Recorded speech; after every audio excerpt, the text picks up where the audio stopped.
우리가 영원히 사모할 주님께서 주신 소원, 그 소원의 열매를 지금 맺어가고 계십니까? 하나님이 허락하신 소원의 열매를 여러분 지금 맺을 만큼 영역이 있습니까? 우리 교회는 어떻습니까? 하나님이 원하시는 열매를 시절을 쫓아 과실을 맺는 그런 교회라고 확신하십니까? 저는 지금까지의 목회를 진단하고 또 내년 목회를 구상하는 수가를 보내는 동안에는 한때 대단했다가 지금은 쫄딱 망해버린 교회들, 한 지역을 대표하는 유명했으나 지금은 무실해진 그런 교회들을 열몇 교회 둘러보았습니다. 우리 교회도 그렇게 안 된다는 보장이 없기 때문에 4대 담임 목사로서 그런 일은 없어야 되겠기 때문에 그리했습니다. 그래서 그런 생각을 했던 거예요. 장색 있는 대로 과거에 그렇게 대단했던 교회들이, 엄청났던 교회들이 어쩌다가 동풍에 말라 비틀어진 파리한 쭉정이 같은 교회로 저렇게 전락했을까? 상식적으로는 그렇습니다. 영원히 사모할 우리 주님 예수 그리스도는 교회의 머리이시고 그분은 시절을 쫓아 과실을 맺음에 있어서 영원토록 열매 맺게 하는 그런 분이에요. 아니 그런데 영원토록 열매 맺을 그분의 지체인 교회들이 어떻게 한때는 열매 맺었다가 지금은 저렇게 망해 갔느냐 하는 것입니다. 뭔가 문제 있지 않습니까? 교회의 머리이신 예수님은 열매를 계속 영원토록 열매를 맺는데 정작 그분의 몸된 그분의 지체인 교회와 교인들은 열매를 맺지 못하고 있다. 뭔가 문제 있는 겁니다. 그래서 저는 우리 교회가 시간이 흘러도 병들어가는 교회 되지 않게 해달라고 하루에 여러 번씩 기도할 수밖에 없었습니다. 그러면서 하나님이 주시는 소망을 발견했습니다. 이 영원한 열매를 맺는 공동체, 시간이 흘러도 여전히 열매 맺는 동신교회가 된다고 하는 거 간단합니다. 교회의 머리이신 예수 그리스도의 영 성령님의 감동하심에 순종하기만 하면 평안해지고 든든히 서가고 주를 경외함과 성령의 위로로 진행하여 수가 더 많아져가는 열매 맺는 것은 지극히 당연한 것입니다. 힘으로 안 되고 능으로 안 되나 성령의 힘으로 가능하기 때문입니다. 이걸 보여준 인물이 오늘 우리 교회 학교 아이들도 함께 알아보는 느헤미야입니다. 느헤미야 일종의 정치가입니다. 우리나라도 최근 일간지 보도에 의하면 이번 제22대 국회의원 당선인 10명 가운데 3명 약 29%가 개신교인이라고 합니다. 그러니까는 국민 숫자에 비해서 국회의원들이 더 많이 국회에 기독교인들이 진입한 거예요. 이 커밍아웃을 한 국회의원들은 하나님의 창조 질서를 거스리는 악법들이 만들어지지 않도록 선한 영향력을 끼치겠다 예수님 마음을 가지고 열매 맺겠다고 다짐했다고 합니다. 하나님이 원하시는 열매를 맺으려고 하는 마음, 하나님이 주시는 마음이에요. 사실 하나님이 원하시는 열매 맺는 공동체가 되도록 쓰임 받겠다고 우리 교회 일꾼들도 다짐하면서 임명식하고 그러지 않습니까? 근데 이 모든 것을 롤모델 되는 이가 바로 느헤미야입니다. 느헤미야는 어떤 사람입니까? 우리 함께 읽어볼까요? 시작. 이 말을 듣고 느헤미야가 앉아서 울고 수일 동안 슬퍼하며 아닥사스다 왕이 포도주를 드리는 술관원이었던 내게 이르시되 내가 병이 없거늘 어찌하여 얼굴에 수심이 있느냐 이는 필연 내 마음에 근심이 있음이로다 하더라. 느헤미야는 술관원이었습니다. 술관원이라고 하는 직책은 고대 전문가에 의하면 청와대 비서실장과 경호실장을 겸하는 아주 막강한 실세 중의 실세입니다. 게다가 왕이 내게 이르시되 내가 병이었거늘 어찌하여 얼굴에 수심이 있느냐 이는 필연 내 마음에 근심이 있음이로다 하더라. 당대 최강대국의 최고의 왕제가 수많은 신하 중에 유독 얼굴만 보고도 아니 자네 무슨 병이 있어? 무슨 근심이 있어? 이걸 알아차릴 정도로 느헤미야는 엄청난 신임을 받고 있는 신하였습니다. 뿐만 아닙니다. 그때에 왕후도 왕 곁에 앉아 있었더라. 왕이 내게 이르시되, 본래 여러분 이미 우리가 느헤미야 강해 때도 배우고 그랬습니다마는 왕후 옆에 조금만 가면 그 신하는 졸지에 죽임당하는 겁니다. 그런데도 기꺼이 왕이 그 왕의 옆에 있는데 느헤미야를 데려다 이렇게 앉힐 정도로. 뿐만 아니라 그 다음 보세요.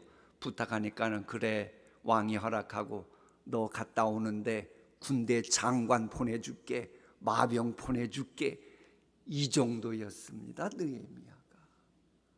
이런 사람이 고국의 슬픈 소식을 듣고 털썩 주저앉아 수일 동안 슬퍼하며 울고 불고 금식하며 기도했다라는 겁니다. 당대 최강대국 절대지존의 신임을 한 몸에 받았던 실세 느헤미야, 그런 사람이 이렇게까지 고국의 소식을 듣고 그 하품이 나의 하품으로 전달되었다. 이게 뭐예요? 지체의식을 가진 인물이었다라고 하는 겁니다. 그렇습니다. 공동체가 열매 맺도록 쓰임받는 강자는 지체의식을 갖고 공동체 섬기는 사람입니다. 가정이건 교회건 나라건 간에 뭔가 귀하게 쓰임받으려면 지체의식이 있어야지. 지체의식 없이 자기만 신경 쓰는 사람은 아무런 쓸모짝이 없는 겁니다. 물론 느헤미야는 외국에서 출세한 교포 2세나 3세 같은 사람이에요. 여러분, 교포 2세 3세가 뭐 그렇게 고국에 대한 소식이 있겠어요? 게다가 자기 아버지 때 할아버지 때에 고국에 그 인간들이 잘못해가지고 포로로 끌려왔으니 조국 얘기만 하면 막 분노가 끓어오르지 않았겠어요? 저 인간들이 저렇게 정치해가지고 우리가 지금 이곳에 포로로 왔다, 마음이 오죽했겠어요? 그걸 또 우리가 생각해 봐야 돼요. 그리고 느헤미야는 온종일 왕궁에서 일하는 사람입니다. 그런데도 어떻게 고국의 슬픔이 자신의 슬픔처럼 전달되는 지체의식 가질 수 있었습니까? 느헤미야는 어렸을 적에 신앙전승 받았음을 본문은 계시합니다. 옛적에 주께서 주의 종 모세에게 명령하여 이르시되 만일 너희가 범죄하면 내가 너희를 여러 나라 가운데 흩을 것이고 만일 내게로 돌아와 내 계명을 지켜 행하면 너희 쫓긴 자가 하늘 끝에 있을지라도 내가 거기서부터 그들을 모아 내 이름을 두려고 택한 곳에 돌아오게 하리라 하신 말씀을 이제 청하건대 기억하옵소서. 이게 지금 무슨 얘기입니까? 여러분은 지금 처세술의 기준이 뭡니까? 세상 사람들의 처세술입니까? 성경적인 처세술입니까? 느헤미야는요, 그 엄청난 출세가도를 달리고 있었지만 세상 사람들 처세술이 아니고 하나님의 말씀에 근거한 처세술을 가지고 살아갔던 사람인 겁니다. 하나님 말씀만이 절대적으로 신뢰할 매뉴얼로 생각했던 느헤미야였기에 공간이 다른 고국 국민의 슬픔이 내게 다가온 겁니다. 마치 우리가 성경 말씀에 근거해서 공간이 다른 외국에 있는 그들을 향해 기꺼이 선교하는 것과 같은 맥락인 겁니다. 여러분, 말씀은 평소에도 때론 급할 때도 기꺼이 가까이 해야 할 매뉴얼입니다. 이 매뉴얼인 말씀을 가까이 해야 열매 맺어요. 처음에 열매 맺을 강자가 되어가고 있냐 그러는데, 이 말을 달리 말하면 여러분 지금 말씀대로 살아가고 있느냐를 여쭙고 있는 겁니다.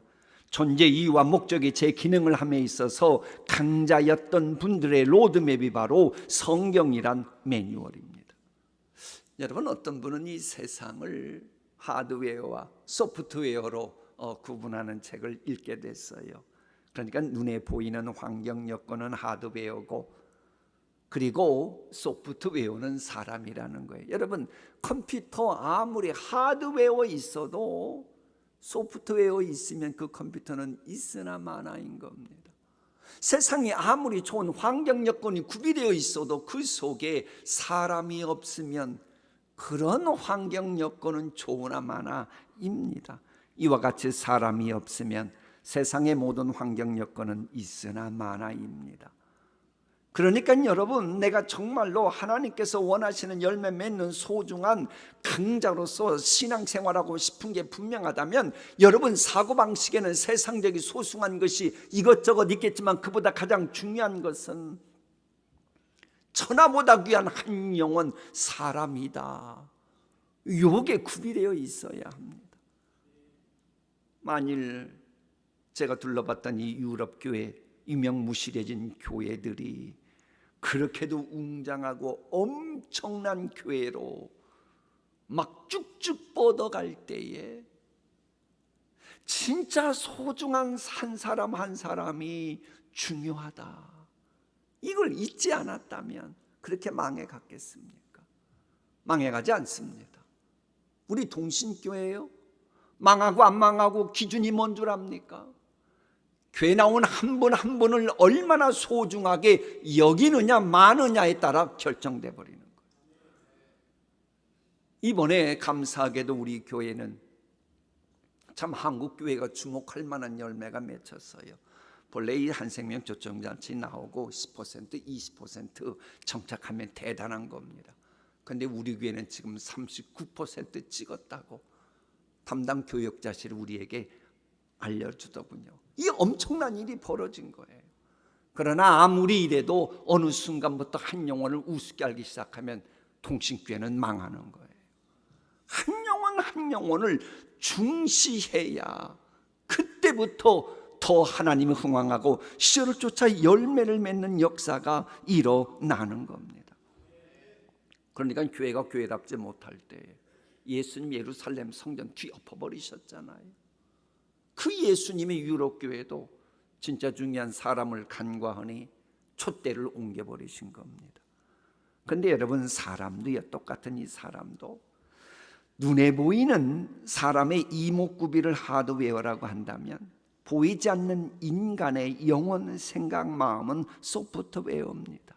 인간이 있는데 이 생각이 없는 거예요. 정신이 없는 거예요. 사람은 사람인데 건강한 정신이 아니에요. 사람은 사람인데 마음이 병든 마음이에요. 그 인간이라고 할 수 있습니까? 그건 짐승이에요. 그러니까 사람이 눈에 보이는 이 사람도 하드웨어라면 그 속에 있는 정신, 사고방식, 신앙이 건강해야 이게 하나님 보시기 아름다운 사람입니다. 기독교 2000년 역사를 통해 한때 큰 획을 그었다가 역사의 무대에서 사라져버린 교회들, 그 교회들 보세요. 이번에도 둘러봤던 교회들 보면 한때는 뭐 대단했던 왕실이 있었고 귀족들이 나왔고, 아무리 그랬어도 그들의 속사람 소프트웨어가 없으니 병들어가고 죽어버린 것입니다. 그만큼 속사람, 생각, 정신, 마음이 중요합니다. 여러분의 가정 식구들의 지금 정신 상태는 어떠합니까? 속사람의 그 기능은 건강합니까? 아니면 세상 유행 풍조에 이리저리 휩쓸려 버리는 허약해진 것입니까? 그럼 도대체 이렇게도 소중한 인간의 생각, 마음과 정신이 건강하게 제 기능 발휘하려면 어떻게 해야 됩니까? 여러분, 전자제품을 사면 그 전자제품의 기능을 어떻게 활용하라고 하는 매뉴얼을 잘 읽어야 합니다. 이 전문가에 의하면 여러분이 갖고 있는 휴대폰 기능을 제대로 알고 쓰는 사람이 많지 않다 그래요. 근데 요즘 어린 청소년들은 그 어플리케이션 앱을 잘 알아서 참으로 어른들은 생각도 못할 만큼 다양한 방법으로 사용한다고 합니다. 이처럼 우리의 속사람이 강건해져서 인간답게 살도록 하는 매뉴얼, 그게 바로 성경책입니다. 여러분, 휴대폰이나 전자 제품의 진가는 그 제품을 만든 사람 때문입니다. 이처럼 우리 인간의 매뉴얼인 성경 역시도 인간을 만드신 전능자 하나님의 작품이기 때문에 그 성경 지식에 우리의 생기가 들어가면 나 자신도 깜짝 놀랄 내게 숨겨있는 기능이 살아납니다. 여러분 가정 하나님이 만드셨잖아요. 그러므로 여러분 가정을 향한 성경 지식의 생기가 들어가면 여러분도 깜짝 놀랄 만큼 몰랐던 여러분 가정의 가능성이 막 살아나기 시작합니다. 우리 교회 역시도 성령님께서 강권적으로 역사하시면 우리도 생각지 못했던 이런 엄청난 일들이 우리 동신교회에 있었구나, 그걸 깨닫게 되고야 마는 것입니다. 그래서 나를 만들지 않은 세상 사람들의 저세수를 따라갔다가 쭉정이 신앙되지 말고 제발이지 찬양처럼 하나님은 너를 만드신 분, 너를 가장 많이 알고 계시며 너를 가장 깊이 이해하신단다. 하나님은 너를 지키시는 분, 너를 절대 포기하지 않으며 너를 쉬지 않고 지켜보신단다. 이럴 때 누군가가 이런 노래 불러주는 분이 있으면 얼마나 좋을까. 그의 생각 셀 수 없고 그의 자비 무궁하며 그의 성실 날마다 새롭고 그의 사랑 끝이 없단다.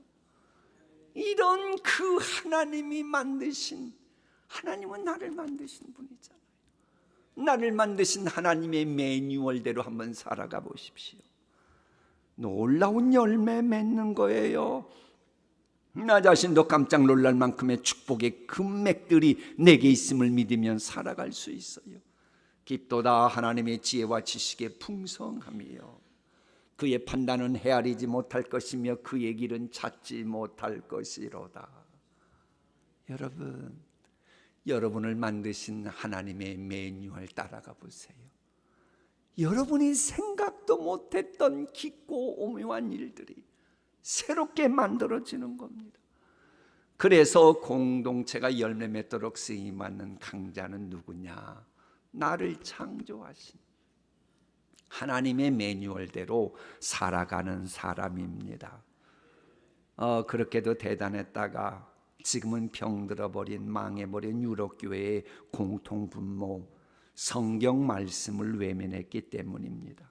뒤집어 말하면 흥황했던 유럽교회들이 속사람 강건하게 만드는 성경 말씀대로 계속 살아갔더라면 그 좋은 환경 여건 가지고 세계 복음화를 위해 얼마나 많은 기여를 하고 얼마나 많은 열매를 맺었을까요? 왜 못했어요? 성경 매뉴얼대로 하지 않았기 때문이에요. 우리도 성경 말씀 따라서 신앙생활하면 느헤미야처럼 오랫동안 풀리지 않았던 수건 사업들을 너끈히 해결할 수 있습니다. 교회도 마찬가지예요. 교회의 기관이나 모임이 성경 매뉴얼대로 교회 생활 한번 해보세요. 이전의 영광보다 갑절의 영광을 누리며 새 역사 써내려갈 수 있습니다. 근데 여기서 우리가 하나 또 짚고 넘어가야 될 게 있어요. 그 유럽 교회들의 특징은 그 골든 타임을 놓쳤다라고 하는 겁니다. 여러분, 제품의 기능과 장점, 그 제품이 갖는 고유 목적이 빛을 발하게 하는 제품의 사용법 매뉴얼은 있어요. 그러나 늘 전제하는 게 있습니다. 그 제품도 수명이 다할 때가 있다라고 하는 겁니다. 인간도 그렇습니다. 그래서 모세도 그렇게 대단했지만 자기가 얼만큼 살지 알 수 있는 지혜를 달라고 하나님께 간구했지요. 우리도 천년 만년 교회 생활하는 게 아닙니다. 그래서 우리의 수명이 다할 때까지만 열매 맺도록 우리 세월 아껴야 합니다. 느헤미야는 이 진리를 잘 알았기 때문에 타이밍을, 저 말씀 보세요. 오늘 말씀 읽었던 두 가지 본문의 가운데 있는 샌드위치 말씀에 저게 나와요. 내가 뭘 정하고? 기한을 정하고. 아무리 열매 많이 맺을 강력한 힘을 가진 사람이라고 해도 언젠가는 사라지는 거예요. 기한을 정하고 타이밍을 알고 일했기에 열매 맺을 수가 있었습니다. 공동체가 열매 맺도록 쓰임받는 강자. 그래서 세 번째로 세월을 아끼는 자기 십자가 지는 사람입니다. 그러니까 우리 역시도 여러분, 나 혼자 하기 힘들어요. 서로 열매 맺도록 좀 서로 섬기고 사랑해 줘야 돼요. 근데 서로 섬기고 서로 사랑하는 것은 그저 되는 게 아니고 자기 십자가 지는 겁니다.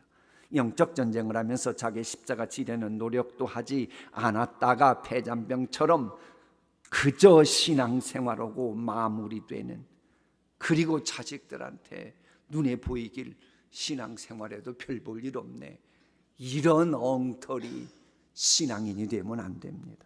심은 대로 거두는 겁니다. 안다고 열매 맺는 것이 아니고 아는 것을 실천할 때 열매가 맺힙니다. 자 보세요. 지난 주일 말씀 들으셨죠? 저도 제 있는 곳에 새벽 2시 반에 일어나서 그 말씀 온라인으로, 우리 교회에서는 어떤 말씀 들을까 저도 경청했어요. 그런데 지난주일 말씀 듣고 난 직후에 지구촌에 무슨 일이 있었어요? 사우디아라비아 메카와 메디나에서는 1170명이 더위로 숨졌습니다. 인도에서 110명이 넘게 열사병으로 숨졌고, 중국도 어느 성은 농작물 90%가 그저 완전히 고사됐대요. 그럼 이런 뉴스 접하면 무슨 생각 들어요? 우리 이승열 목사님, 우리 하경택 목사님이 설교하신 말씀이 너무나 정확했네, 선지자적인 말씀이었네, 실천해야지 하고 실천했습니까? 그게 중요하지요. 알기만 해서 뭐해요? 말씀을 실천해야지. 실천해야 열매 맺는 것입니다. 하나님 앞에서는 아는 것으로 대충 넘어가는 요령 통하지 않습니다. 하나님은 지식이 아니고 실천하려는 마음을 보시기 때문이에요. 그래서 느헤미야도 대충대충 요령 피우는 신앙생활은 게 아니고 먼저 죄를 회개하면서부터 말씀의 매뉴얼대로 한 걸음 한 걸음 나아갑니다. 오늘 두 가지 본문 사이에 또 저 말씀이 있어요. 우리 자손이 주께 뭐한 죄들을 자복하오니? 지금 느헤미야 본인 죄 얘기하는 게 아닙니다.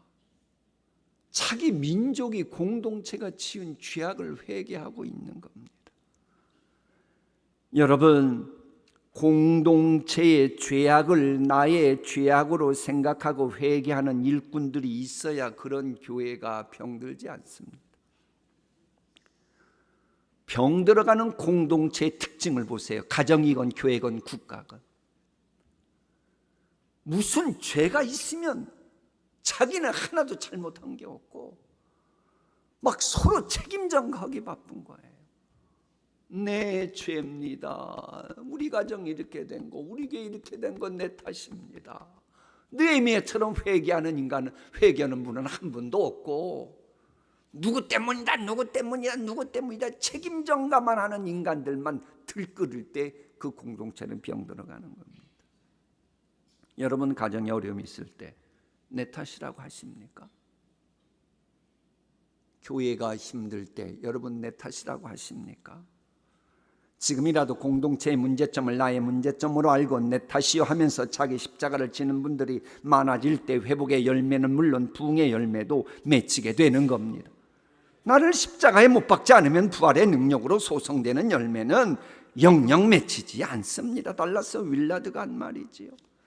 성경을 믿는다고 떠벌리는 인간들 가운데 공공연한 비밀이 있다. 최소한 자기가 좋아하는 신문이나 잡지에 대해 보이는 만큼의 관심과 기쁨처럼 성경을 대하는 교인들은 아주 적다는 거예요. 사람 만나고 좋아하는 사람 만나고 좋아하는 정보 볼 때는 막 눈에 불을 쓰고 막 얼굴빛이 반짝반짝 빛나지만 성경 말씀 듣고 예배하고 그럴 때는 완전히 이건 순엉터리라는 거예요. 자기 이해관계와 관련된 사람에게 정성 쏟는 만큼 하나님께 정성을 쏟았다면 여러분에게 어떤 열매가 얼마나 많이 맺혔을까요? 한마디로 하나님은 1등이 아니고 이해관계가 1등이라는 거예요. 그래서 하나님은 3등이라는 이야기가 15년 전에 한국교회에서 회자됐던 적이 있어요. 혹시 기억하십니까? 하나님은 3등입니다. 1등은 일자가 빠졌네요. 2부부터는 넣어주세요. 1등은 하고 싶은 일, 2등은 해야 하는 일, 3등은 하나님 만나는 일. 그러니까 하고 싶은 일 다 해버리고 그게 1등이니까. 2등은 해야 하는 일이니까 해야 하는 일 다 마치고 그 이후에 여유가 있으면 뭐 하나님 만나주지 뭐. 그래서 하나님 3등입니다. 어려운 일이 생길 때도 하나님은 3등입니다. 내 힘으로 한번 해보고 그래도 안 되면 가까이 있는 사람들에게 막 도와달라고 부탁해보고 그나마도 안 되면 하나님을 부릅니다. 그래서 하나님은 3등입니다. 내게 가장 가까운 1등은 나 자신이고 그 다음은 2등은 내 마음을 알아주는 사람이고 그 다음에야 하나님 만나볼까? 하나님은 3등입니다. 여러분, 하나님은 몇 등입니까? 여러분 아십니까? 하나님은 3등 취급당하면요, 하나님은 우리도 3등 취급해버리고 외면하십니다. 우리가 지난 13일 목요일 새벽에 봉독했던 말씀이지요. 그때 그들이 여호와께 부르짖을지라도 응답하지 아니하시고 그들의 행위가 뭐했던 만큼, 악했던 만큼 그들 앞에 얼굴을 뭐하시리라? 그래, 이번에 이제 여러 교회를 둘러보면서 그런 생각했어요.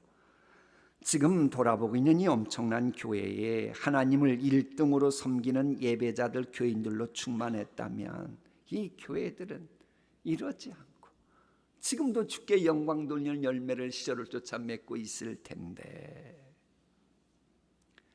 역사가 어두워졌을 때도 여전히 빛 되신 예수님을 1등으로 믿고 따르는 신앙인, 그 사람이 바로 길이 꺼지지 않는 횃불 같은 일꾼이고 필요한 일꾼입니다.